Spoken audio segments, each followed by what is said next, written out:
Qué bendición es estar en medio del pueblo de Dios, mi familia, un domingo más. Aunque a veces pecamos de algunas incoherencias. Por ejemplo, había una canción que hemos cantado, No puedo parar de brincar, y no había nadie brincando. Hombre, yo tengo una excusa, me faltan la mitad de los músculos de una pierna, pero los demás, vamos, es que alguien podía haber brincado. Y luego hemos cantado una de postrarnos. Hombre, yo sí que me incliné un poquito, pero de reojo veía que de postrado no había nadie. Vamos. A ver si practicamos un poquito de coherencia con lo que decimos. Gloria a Dios. Bueno, perdonad esa broma. Por cierto, en 15 días estaré predicando en Bogotá, Colombia. ¿Qué os parece si llevo un saludo de esta iglesia, la iglesia menonita de la calle Teusaquillo en Bogotá? ¿Os parece bien? Vale, pues a ver si me acuerdo ahora. Connie, ayúdenme a recordar que llevamos un saludo de esta iglesia para aquella otra. Muy bien. Hace unos domingos estuve predicando, no sé si el domingo inmediatamente después de Resurrección, puede ser, sobre una escena que hay entre la Resurrección y el día de Pentecostés. Y hoy he pensado seguir un poquito, porque seguimos en esta etapa, este interín de 7 semanas entre la Resurrección de Cristo y Pentecostés. A ver si esto ya lo tengo conectado. Sí. Vamos a empezar entonces con un prólogo, unos versículos de Hechos, capítulo 1. Me olvidé de decir la vez anterior, y como no todos me conocen, pues yo la traducción que leo son las traducciones que yo voy haciendo sobre la marcha cuando preparo a cada predicación. Entonces no te extrañe que no sea la que tú conoces. Pero te invito, si quieres seguir con tu vista, el texto en tu Biblia favorita o en tu Biblia favorita.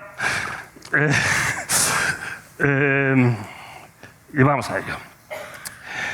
En mi primer escrito, Amigo de Dios, traté sobre todas las cosas que comenzó a hacer y enseñar Jesús hasta el día que fue recibido en lo alto después de haber instruido por medio del Espíritu Santo a sus discípulos escogidos.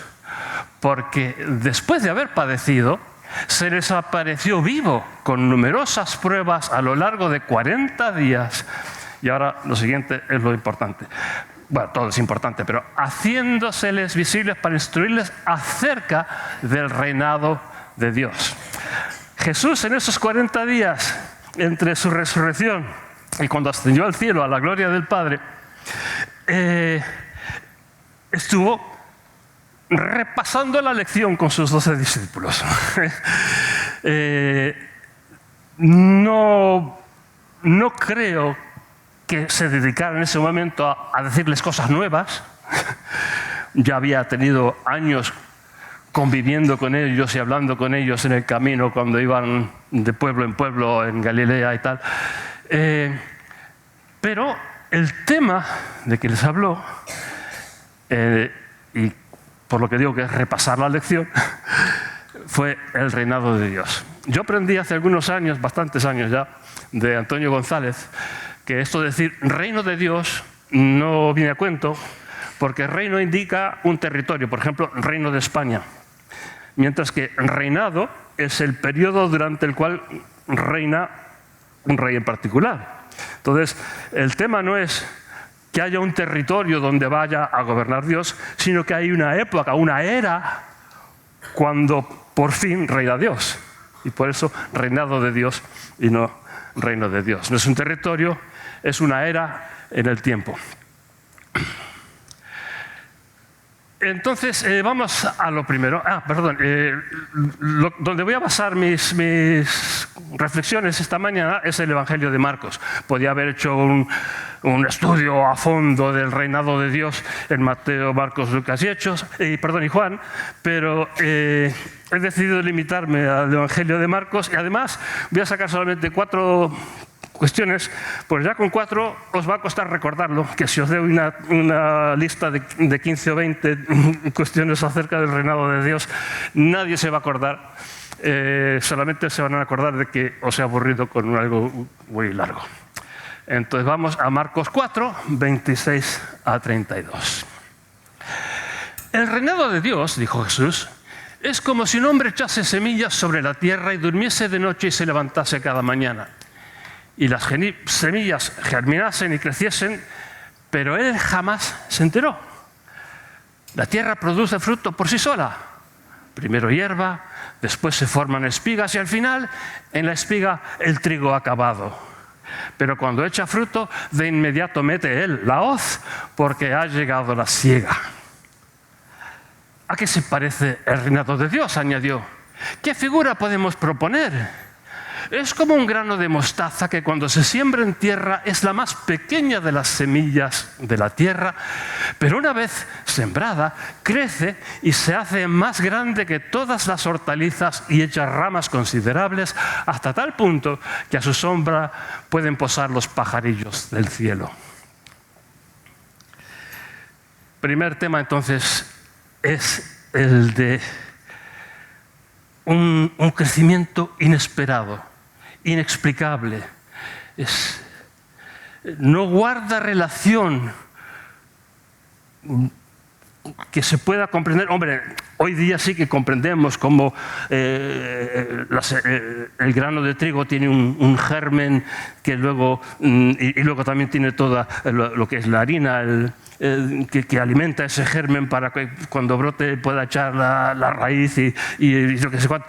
Hoy día comprendemos un poquito más. En aquel entonces era misterioso. Estamos hablando de hace 2000 años. La gente metía las semillas y era absolutamente inexplicable. ¿Qué relación puede haber entre tirar algo a la tierra y que de ahí salga una planta? Inexplicable. Y Jesús está diciendo que el reinado de Dios es así, no es tomar en cuenta lo que sabemos cómo funciona. Yo si hago esto y esto y esto, el resultado va a ser tal.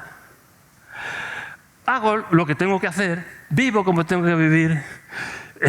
Si es cuestión, por ejemplo, de crecimiento en el sentido de que se vayan añadiendo personas a los fieles a Dios, a los convertidos a la causa de Cristo, pues entonces si se trata de eso, pues hablo con quien tenga que hablar. Pero después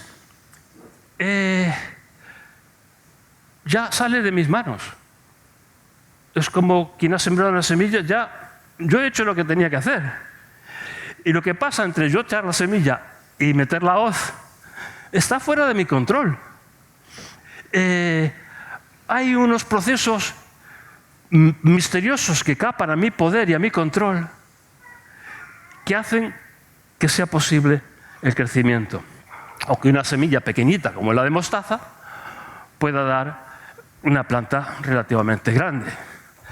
En algún evangelio creo que pone que es un árbol, bueno, el árbol es un poco exageración, es una planta más o menos así de alta, tiene ramitas y tal, parece un árbol, pero tanto como árbol tampoco es que lo sea. Pero de todas maneras, una semilla muy pequeñita que da una planta grande. ¿Y cómo? ¿Y cómo es posible? ¿Por qué? Pues escapa a tu control, escapa a tu poder dominar y hacer que las cosas sean así. Y en el reinado de Dios, el crecimiento es así también. Hacemos lo que nos toca hacer y después dejamos que actúe Dios. Porque al final es Dios el que produce el crecimiento. Y esto va, como digo, para el caso, por ejemplo, de añadir personas a los seguidores de Cristo, pero también el crecimiento personal interior, porque aquí no dice que esté hablando necesariamente de que la iglesia como tal crece en cuanto a número. Es verdad que hay alguna parábola de Jesús donde habla de sembrar y segar y de que la mies es mucha y que hace falta obreros, no sé cuánto, que da a entender pues, la expansión del cristianismo entre las multitudes de toda la humanidad. Pero aquí no, aquí sencillamente habla de crecimiento. De aumento. Entonces, tal vez puede ser de crecimiento interior de uno. Y ahí también, pues uno se entrega a Dios, confía a Dios. Y realmente lo que sucede después es un misterio. Cómo en momentos de dificultad uno puede sentir paz. Eso yo no lo domino. Lo único que sé es que me he encomendado a Dios y si a Él le parece, tengo paz. Y si no, pues tengo que tomar una pastillita por la ansiedad. Yo qué sé. No es algo que... Cuando Dios actúa, actúa porque Él quiere, porque es soberano y porque hace las cosas Él. No es lo que yo controlo. Cuando procuro aprender a ser mejor persona, pues es verdad, me tengo que esforzar. Pero también hay parte de ello que es sencillamente encomendarme, pedirle a Dios, por favor, quiero superar este defecto que tengo en mi personalidad, que siempre hago lo que sea que me fastidie. Y me encomiendo a Él y oro y se lo pido y veo que hay crecimiento en mi vida espiritual, hay crecimiento y no lo domino yo, es Él el que lo hace. Y así es el reinado de Dios. El crecimiento lo produce el poder de Dios, no nuestros propios esfuerzos. Cosa buena para recordar. Siguiente punto. El reinado de Dios es de los niños y ya veremos que también, si acaso, de los esclavos. Le traían niños para que los tocase, pero los discípulos les reñían. Sin embargo, Jesús, cuando se dio cuenta, se disgustó. Dejad que los niños vengan a mí, objetó. No se lo prohibáis, que de los que son así está compuesto el reinado de Dios. Os digo, amén, que cualquiera que no reciba el reinado de Dios como un niño, no podrá entrar en él. Entonces los llamó y los bendijo tocándolos con las manos. Bueno, esta escena de Jesús bendiciendo a los niños es muy reconfortante. La idea de que normalmente interpretamos que es de los que son puros, inocentes, los que no tienen maldad. Pero quiero que os fijéis en esta imagen, que es una imagen de la tradición ortodoxa, oriental. El cuadro, las letras las pone en inglés, así que me imagino que es de una iglesia ortodoxa en Estados Unidos o alguna parte donde hablan inglés. Pero la iconografía, la manera de representar es típica de la iglesia ortodoxa. Y creo que os fijéis que los niños están pintados como pequeños adultos. De hecho, si no fuera por el tamaño, no te darías cuenta que son niños. Parecen adultos, ¿a que sí? Vamos a volver a esto después. Primero vamos a leer otro pasaje. Llegaron a Cafarnaúm y en la casa se puso a preguntarles qué es lo que venían discutiendo por el camino. Nadie decía nada, porque lo que venían discutiendo es cuál de ellos era el más importante. Entonces él se sentó y reunió a los 12 y les dice: si alguien quiere ser el más importante, que sea el más insignificante y el que está a las órdenes de todos los demás. Puso entonces en medio de ellos un niño y abrazándolo les dijo: cualquiera que dé acogida a uno de estos niños en mi nombre, a mí me recibe. Y cualquiera que me recibe a mí, recibe a aquel que me ha enviado. Bueno, esto naturalmente nos despierta imágenes de ternura. Jesús abrazando a un niño. Es que cualquier imagen, tanto de cualquier adulto, varón o mujer, que abrazando a un niño, pues siempre son imágenes de ternura, ¿verdad? Y nos vuelve a remitir a la idea de la inocencia, de la sencillez, de la falta de la confianza en los adultos en este caso, pero en el caso nuestro tal vez confianza en Dios, sin comernos demasiado la sesera, sencillamente confiar y esperar en Dios. Y es la relación, digamos, entre adultos y niños, y la ternura que los niños siempre despiertan. Bueno, algunos, los míos, mis nietos bien, pero los de algunos, pero en general, los niños, especialmente si los vemos desamparados, creo que hay muy pocos adultos capaces de quedarse impasibles. Si ven a un niño solo llorando, pues normalmente nos acercamos y vemos si podemos en fin, porque nos conmueve. Pues eso, ¿no? Una idea de ternura. Sin embargo, volviendo a remitirnos a esta idea de los niños representados como pequeños adultos. Y es que la palabra griega, pes, que significa niño, en este caso usa el diminutivo pedion, suena, por ejemplo, de pediatra, pedion, tiene dos significados y es ambigua porque los dos significados son intercambiables. Pes o pedion puede ser niño o niño pequeño, o puede ser esclavo, porque en la sociedad romana tenía el mismo valor legal un esclavo que un niño. Un niño, hasta que llegaba a la mayoría de edad, el padre, por su patria potestad, podía declararlo ilegítimo y declararlo esclavo. Y un esclavo, si el amo le parecía, el amo podía declararlo hijo legítimo suyo y ascenderle al rango de hijo.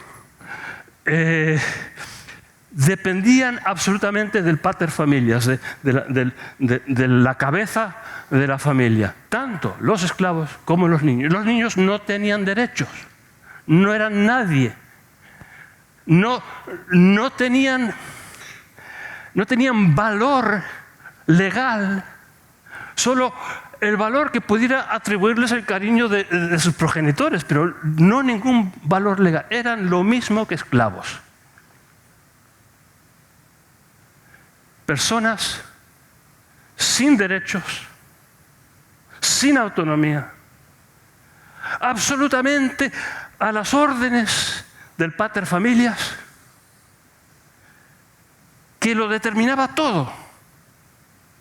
Su educación o no, alimentación o hambre, todo dependía de esta figura, el amo, que tenía los mismos derechos sobre los niños de su familia que sobre los esclavos. Y esto nos remite a una cultura de esclavitud, que era la cultura en la que vivió Jesús. Donde había personas sin el más mínimo derecho. Personas que no poseían ni tan siquiera su propio cuerpo. Por lo cual, una mujer esclava, si guapa, normalmente era dedicada a la prostitución, porque era lo que más dinero ganaba. Y ella no podía decir, no, yo tengo escrúpulos morales, o estoy enamorada de una persona, porque como su cuerpo no era suyo, no podía disponer de su cuerpo. Los esclavos no eran nadie, no tenían ningún derecho, como los niños. Entonces, yo a veces he pensado que igual a quien cogió Jesús con un abrazo para decirles, el más importante en el reinado de Dios es el más insignificante. Y si queréis ser importantes, reduciros a la insignificancia delante de los demás. Coja un esclavo y lo abraza, como estos. Esta es una persona importante en el reinado de Dios. Esta persona, mancillada, humillada, sin derechos. Sin pretensiones.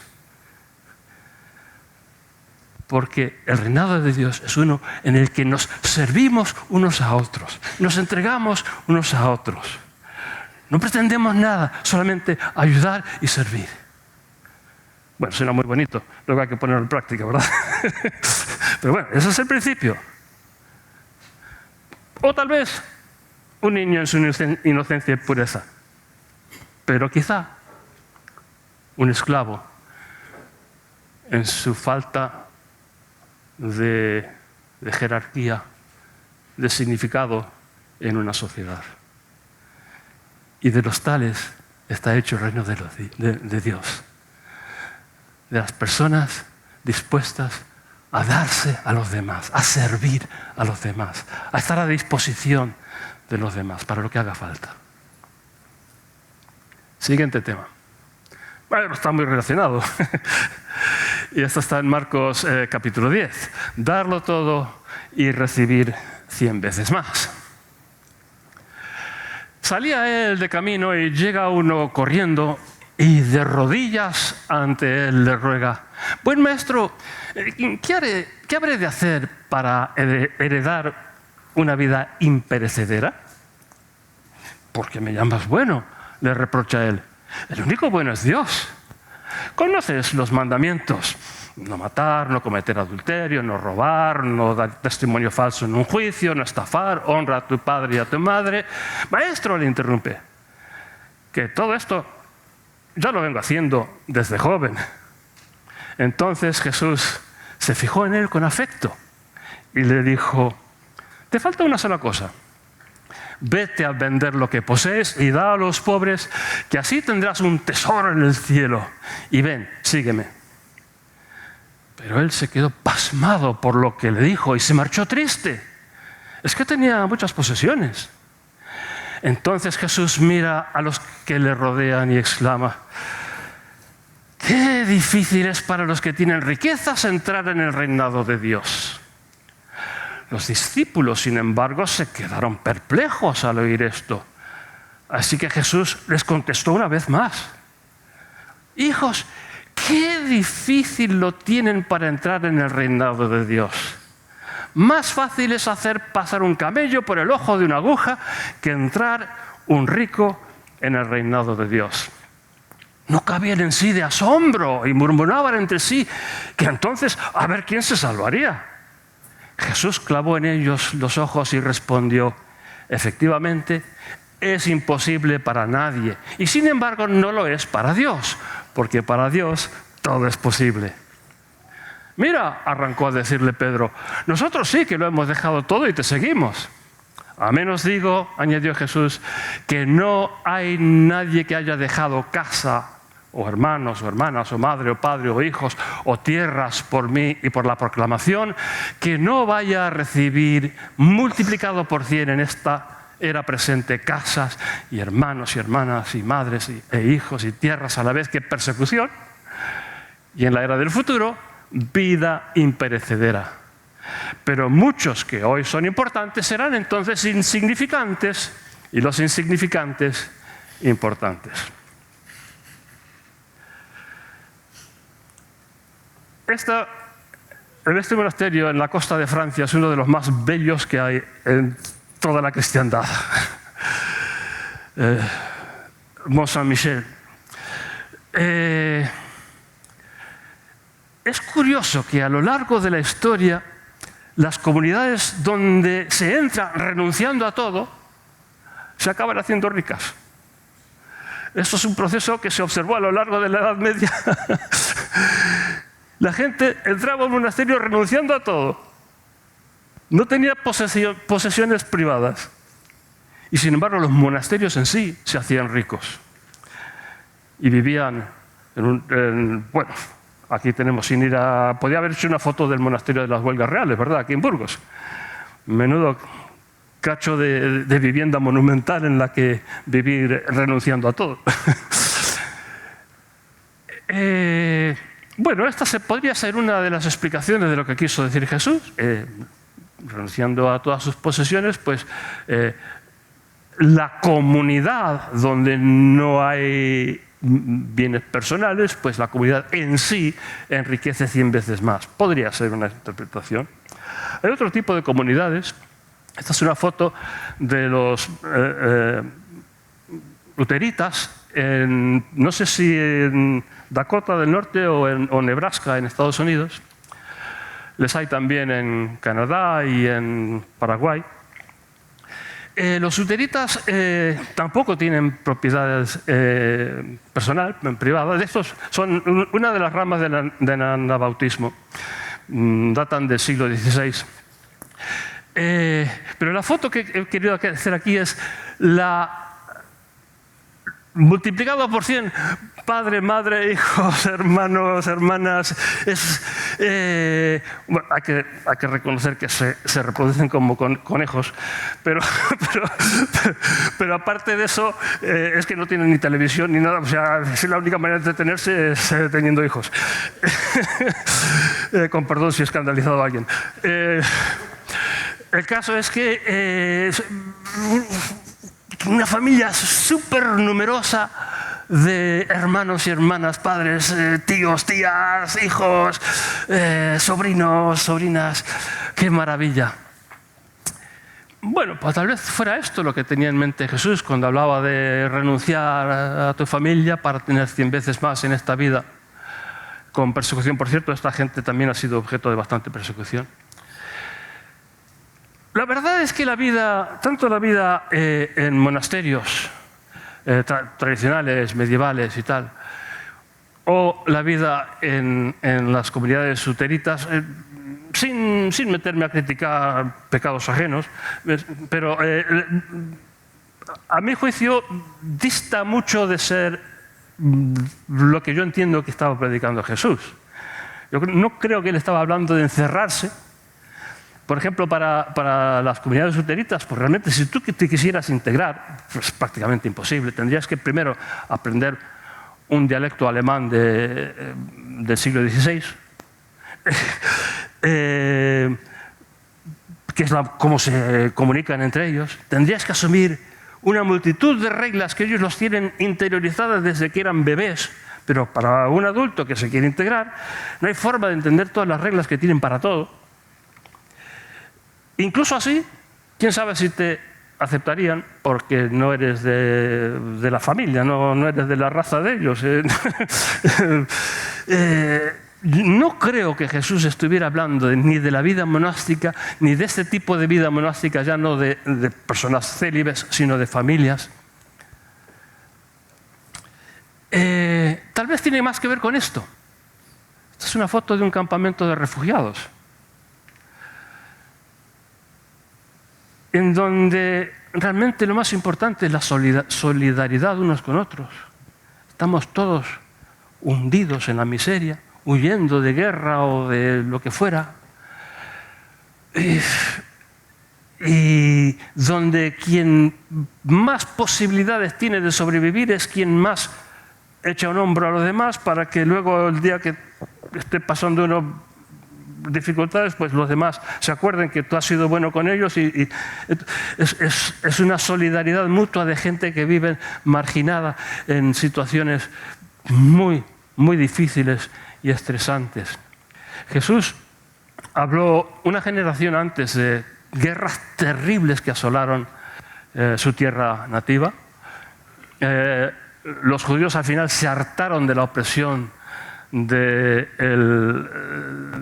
el ejército de ocupación romana que les venía exprimiendo y tratando como pueblo vasallo.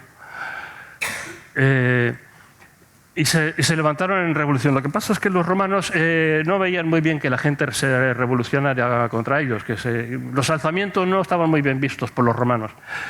Y entonces hubo guerras terribles. Destrucción. Bueno, Jesús un poco lo describe en los evangelios cuando habla de que en breve, antes de que algunos mueran, dice, pues van a suceder una serie, y habla de cosas terribles que van a suceder. Huid a los montes y ay de la embarazada que tenga que huir porque, en fin, y cosas por el estilo. Probablemente refiriéndose, ¿no?, a esa represión brutal del ejército romano contra el alzamiento de los judíos.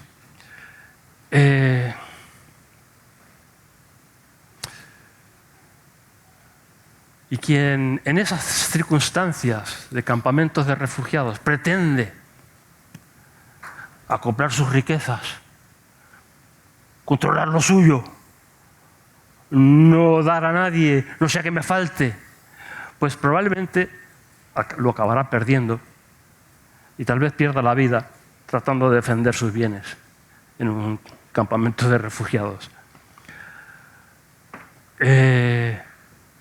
Y quien tiene más esperanzas de prosperar probablemente sea la persona más solidaria con los demás que están sufriendo. Así que se me ocurre que tal vez vaya por ahí esta enseñanza. Pero claro, la solidaridad no hace falta estar viviendo en situaciones de extrema pobreza o necesidad, como un campamento de refugiados. La solidaridad se puede practicar en cualquier momento de la vida, ¿no? Y esto me trae a ¿por qué veía Jesús tan difícil que los ricos pudieran entrar? ¿Qué prejuicios tenía él contra los 1000 millonarios de nuestra generación?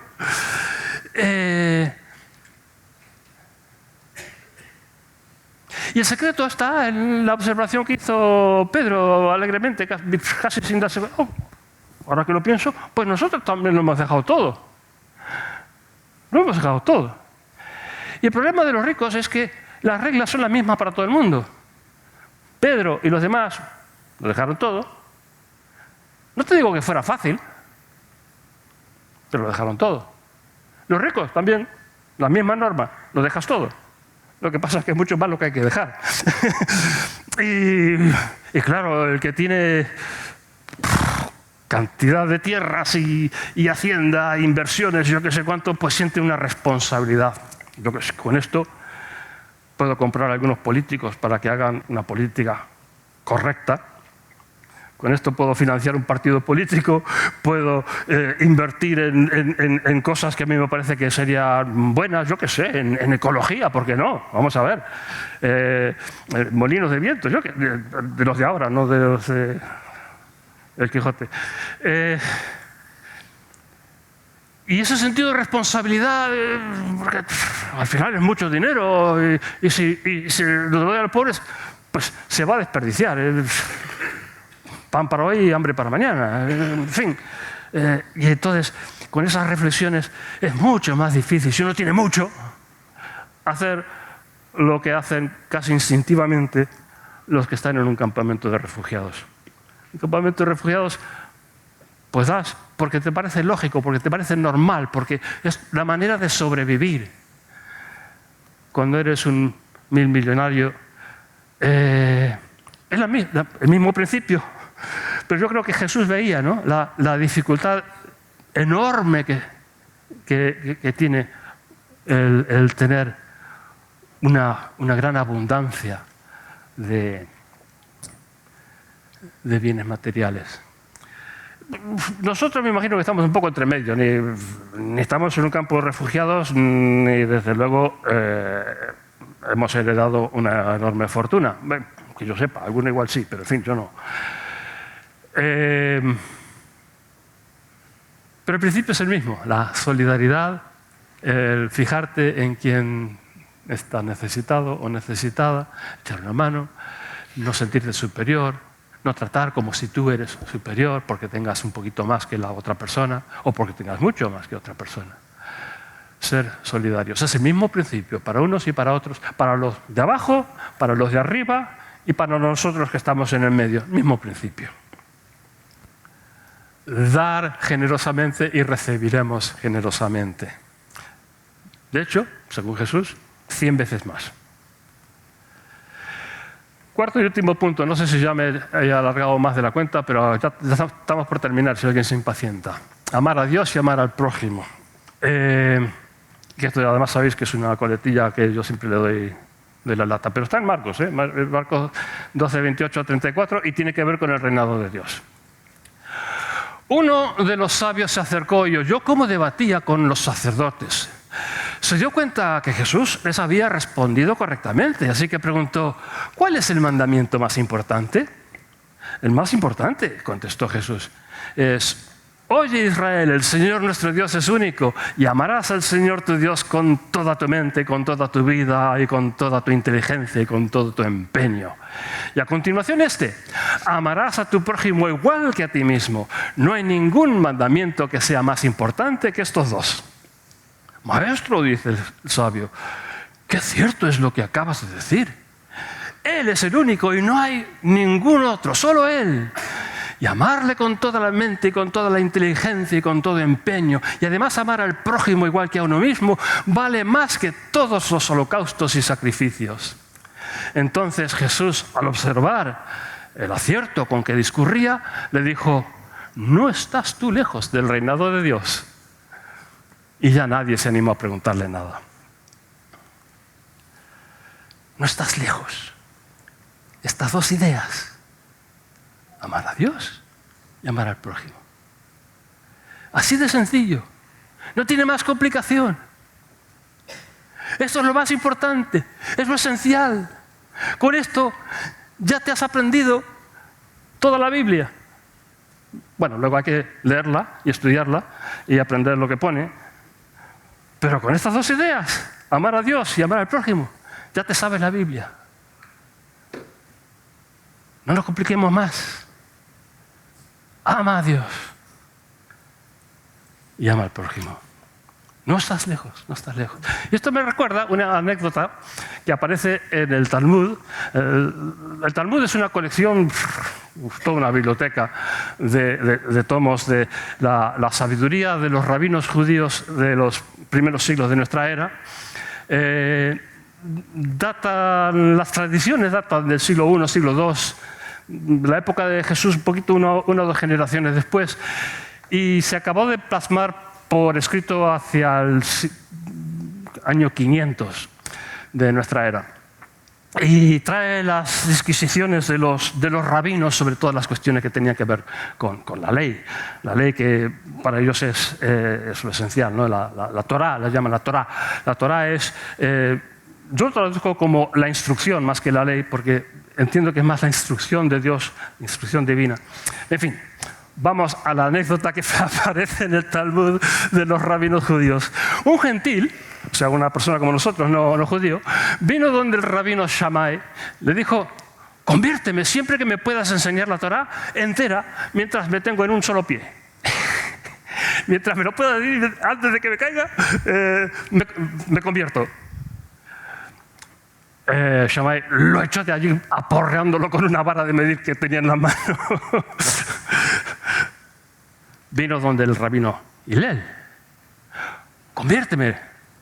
Hillel le dijo: lo que a ti no te gusta, no se lo hagas a tu prójimo. Eso es la Torá entera. Todo lo demás es expansión. Así que vete a estudiar. Porque, un poco como lo que acabo de decir, con esto, amar a Dios y amar al prójimo, ya te conoces la Biblia, y sin embargo, oye, pues también hay que leerla y estudiarla y ver todo lo que pone. Pero es curioso, ¿no? Este es otro rabino, al estilo del que había hablado antes con Jesús, que no estaba lejos del reinado de Dios. Había captado lo importante, los mandamientos más importantes de Dios. En este caso se salta lo de amar a Dios, pero viene incluido al decir de hacer lo que a ti no te gusta, no se lo hagas a tu prójimo. Qué bonito, qué sencillo.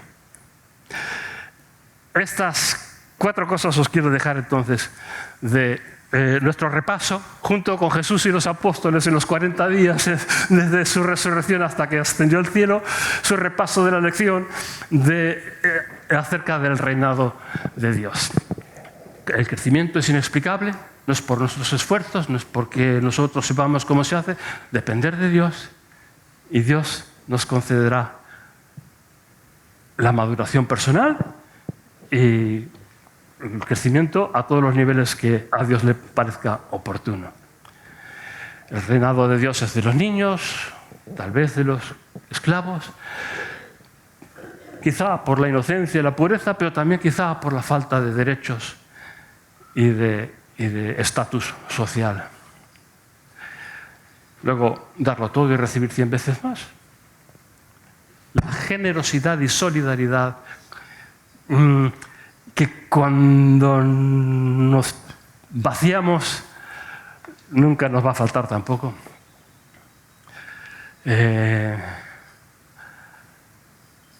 Hemos descubierto a lo largo de la vida que es imposible ser más generoso que Dios. Connie y yo eso lo descubrimos hace muchos años. y nos humilla. ¿Cuánto nos da el Señor cuando a nosotros nos cuesta tanto dar lo poco que damos? Y por último, amar a Dios y al prójimo. El síntesis de toda la Biblia. Y con esto dejo, salvo que vamos a orar todavía. Señor,